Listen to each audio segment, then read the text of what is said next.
What's up everyone? Welcome to another Pokemon X and Y Wi-Fi battle. I had this battle just the other day with a guy in my chat named JRAR. Actual in-game name is his Twitch name. And this was a really cool battle.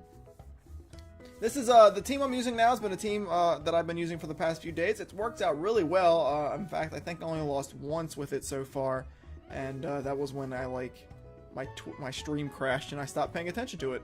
But anyway, let's go ahead and take a look at it. I love this battle. We got Braviary, Caracosta, who I haven't used in a long time, X-Sprout, who I don't use as much as I'd like to, Yanmega, Florgs, and Mega Aggron, simply because I didn't want to use Ramen every time.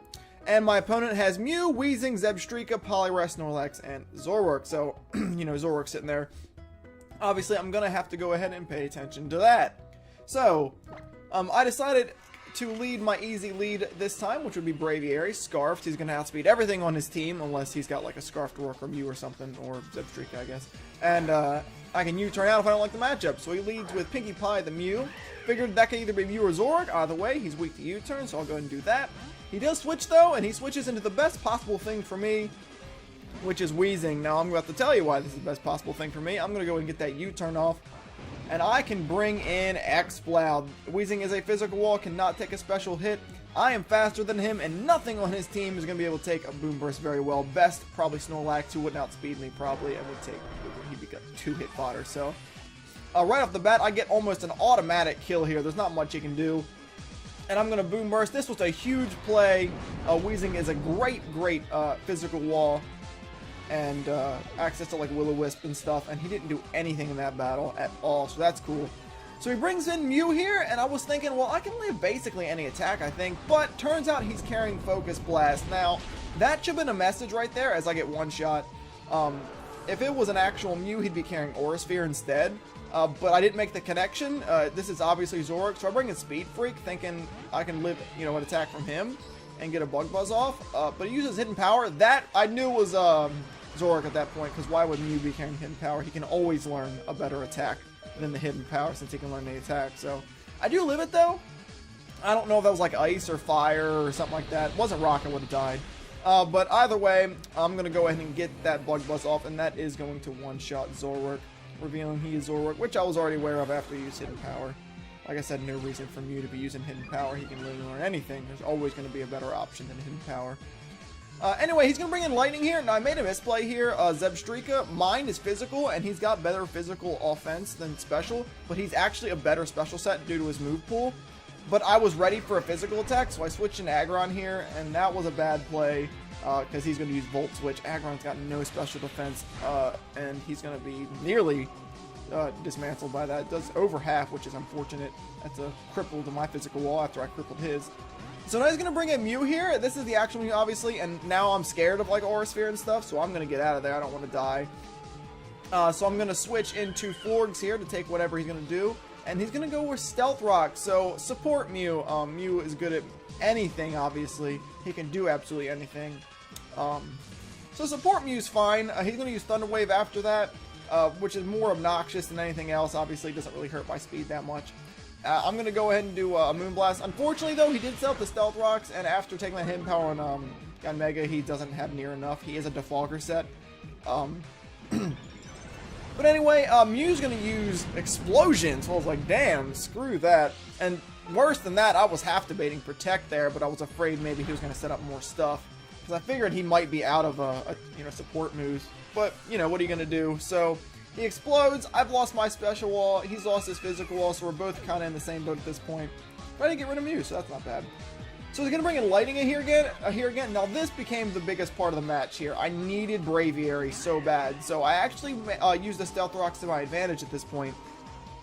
I figured he's either going to Volt Switch or like Thunderbolt or something. So I'm going to U-turn out, which is going to do, you know, about a 3-hit KO there.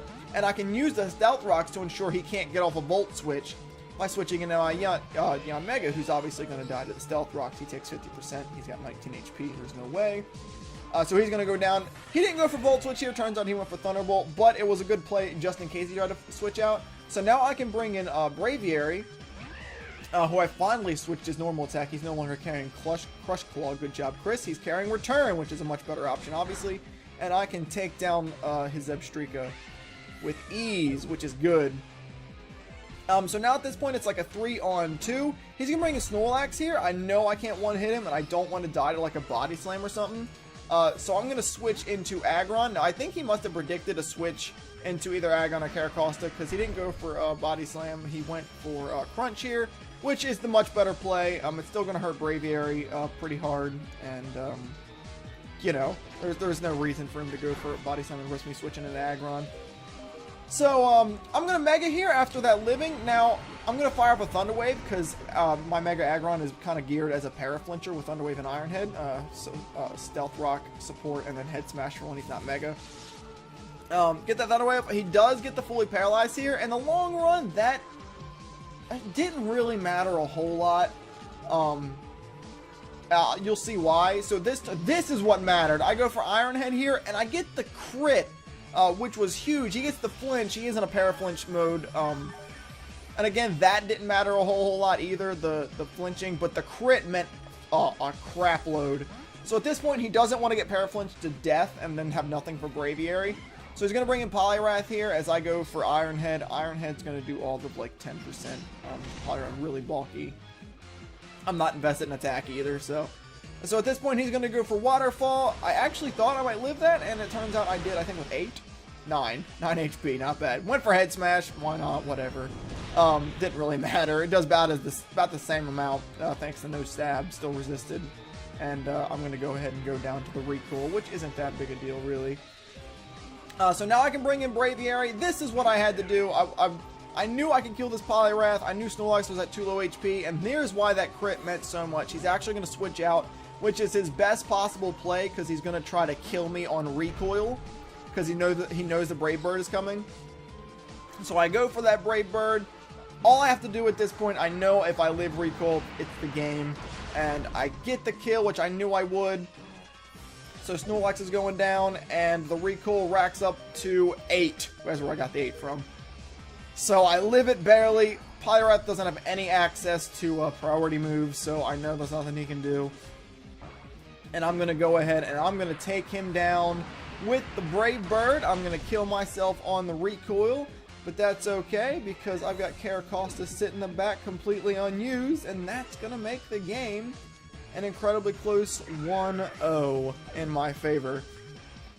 So that was a really cool game. Now, it kind of looks like it's not as close as some of my other YouTube videos because I never even had to pull out Caracosta.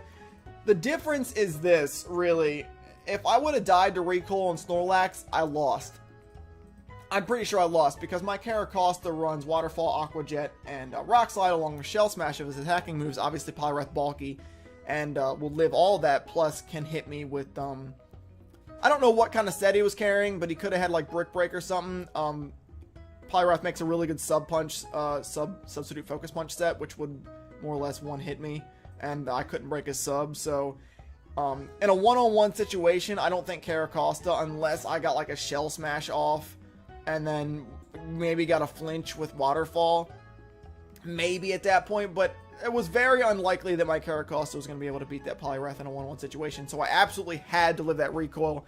The flinch meant everything, because if it wasn't, or the crit, excuse me, because I don't think I would have killed him, and even if I did, I definitely would have died to the recoil, and pretty much lost that game, so good game, J-Rar. That was an awesome battle.